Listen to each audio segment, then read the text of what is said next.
Yeah, we had a meeting with... Did you discuss with him the NATO commitment? I discussed with him everything. We discussed a lot. We had a meeting, unscheduled, but we've already put out a notice.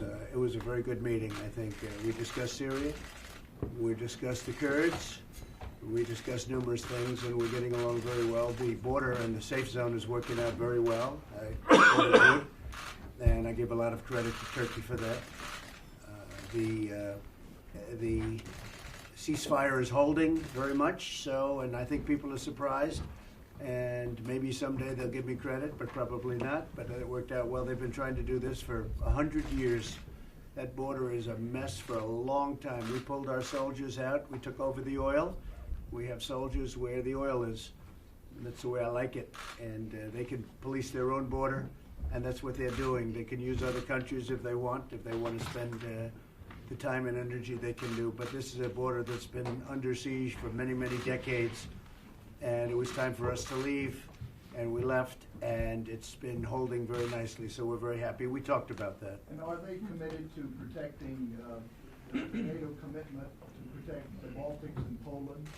Oh yeah, they've been very good. I think that, frankly, a lot of people paid great respect to Turkey for the work that they've done, and we had a number of mentions where they were mentioned specifically. No, they've been doing a good job, and they've been doing a good job also on the border and the safe zone, and they have held.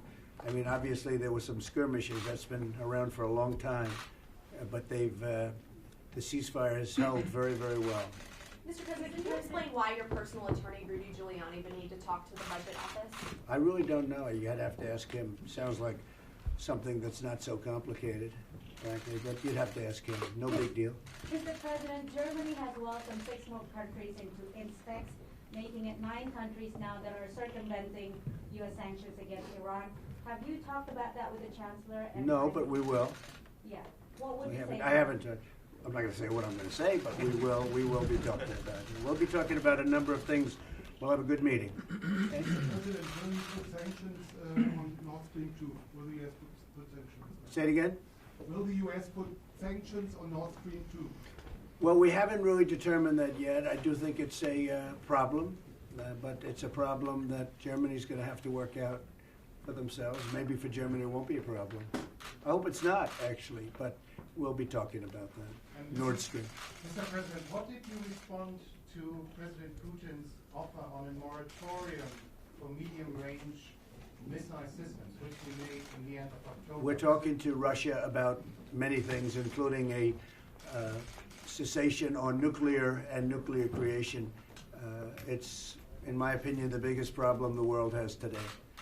I think it's bigger than any other problem the world has today, and we're working very hard on it. And he wants to see something happen, and so do I, and so does China. Mr. President, do you talk about trade issues with Europe as well? We're going to be talking about everything. Yeah, trade is very important. Germany is a very big trading partner, but it's been really the European Union, and we've been discussing it for quite a while. It's been a little tough for the United States. We've had a very bad imbalance for many, many years, for decades actually, and we're discussing that right now. So I think we'll come. I think we're going to come. I think we'll come to a satisfactory conclusion. One word. Ich denke, dass durch die Arbeitsaufnahme der neuen Kommission und auch der neuen Kommissionspräsidentin wir auch einen guten Punkt haben, mit den Handelsgesprächen wieder voranzukommen. I think that the fact that there is a new commission in place and also under the leadership of a new president of the European Commission, that now we have a very good basis to resume our trade talks again. Meetings have been set up, and we'll talk, and I believe that it will work out very well for everybody, and I think it should. We have some very tough barriers to get over. They've created barriers, as Angela knows very well, and making it very hard for the United States really to openly trade, and that can't be done. And so we're going to be talking about that and other things. I think we will solve it. We do a lot of business, but they do much more business than us, and we're going to change it. I've been saying this for the last 6 months, for the last year. And we've made progress, but we will make a lot of progress. And we just want fairness. We have to have fairness in trade, not only with the EU, but with many other countries. We're talking to China, as you know. Those discussions are going very well, and we'll see what happens. But we're talking to China. We're talking to others. We made a deal with South Korea. We made a deal with Japan. The Japan deal is a partial deal. The rest will come next year. But we've made already many deals. We're looking, the big deal is the USMCA with Canada, Mexico. And Nancy Pelosi has to get that approved. She has to put it out for a vote. She doesn't have to talk to anybody. She doesn't have to talk to any of her Democrats because they'll approve it. And their constituents want it approved very badly. So that's where we are. We've made a lot of deals. And this is a deal I think that's going to be, the EU is actually one of the more difficult deals we have because it's gone on for a long time unchecked, but it'll get there, I'm sure. Did you have the deal of Prime Minister Trudeau talking about you last night? Well, he's two-faced. Do you think that Germany is too naive? And honestly, with Trudeau, he's a nice guy. I find him to be a very nice guy. But, you know, the truth is that I called him out on the fact that he's not paying 2%. And I guess he's not very happy about it. I mean, you were there, a couple of you were there, and he's not paying 2%, and he should be paying 2%. It's Canada, they have money, and they should be paying 2%. So I called him out on that, and I'm sure he wasn't happy about it, but that's the way it is. Look, I'm representing the U.S., and he should be paying more than he's paying, and he understands that. So I can imagine he's not that happy, but that's the way it is. Mr. President, where are you in terms of persuading other allies in terms of allowing China to build 5G networks?